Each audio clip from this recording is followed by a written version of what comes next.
Nous avons un nouveau tutoriel sur jeanpierrevillette.com sur EBP Gestion Commerciale Pro 2019 sur tout ce qui concerne donc cette nouvelle obligation donc du RGPD qui concerne vraiment maintenant la protection des données de vos clients.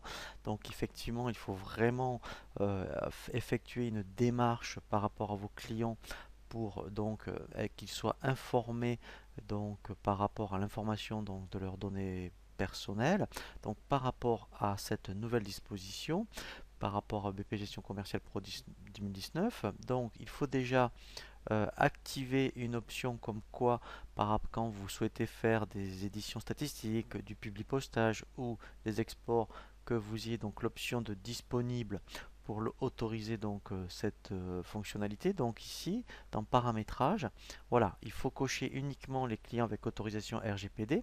Donc ça veut dire que effectivement, euh, si vous voulez faire des impressions, du public postage, par exemple, eh bien, cette option va être disponible donc sur les écrans et vous pourrez donc effectuer et avoir un résultat que pour les clients qui sont d'accord pour que vous expliquiez exploiter leurs données. Donc, je vous invite quand même à faire F1 au clavier pour avoir donc des notions par rapport au RGPD, hein, puisque là, effectivement, si vous voulez vraiment tout savoir par rapport aux démarches qu'il faut effectuer, hein, donc tout est bien expliqué à ce niveau-là.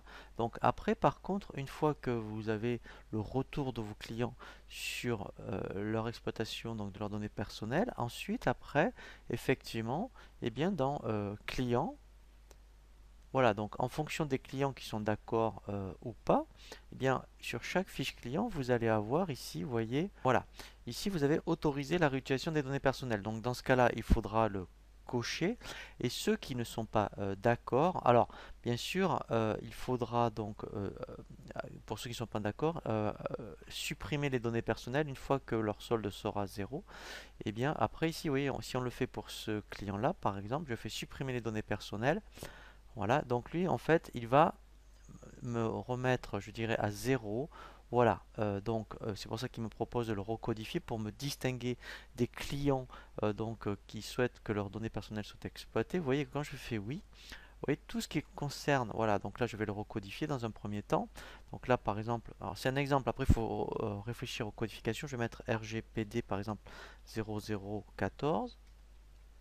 Voilà, comme ça va me permettre de les isoler. Voilà. Voilà, donc en fait, vous voyez ici, il me l'a recodifié. Et là, vous voyez que tout ce qui va concerner les adresses et les contacts, en fait, tout a été remis à zéro puisque éventuellement votre client ne souhaite plus. Voilà, vous voyez en plus en libellé marqué client oublié depuis le 9 octobre, par exemple, voilà, ne souhaite plus être sollicité. Voilà, et ensuite, effectivement, eh bien, vous avez un filtre ici, voilà, qui est déjà pré-paramétré. Vous voyez, client avec autorisation RGPD. Et là, bon, là c'est normal parce que j'avais rien coché. Mais là, effectivement, ça sera toute la liste des clients, effectivement, qui vous autoriserait à à ce qu'ils soient contactés.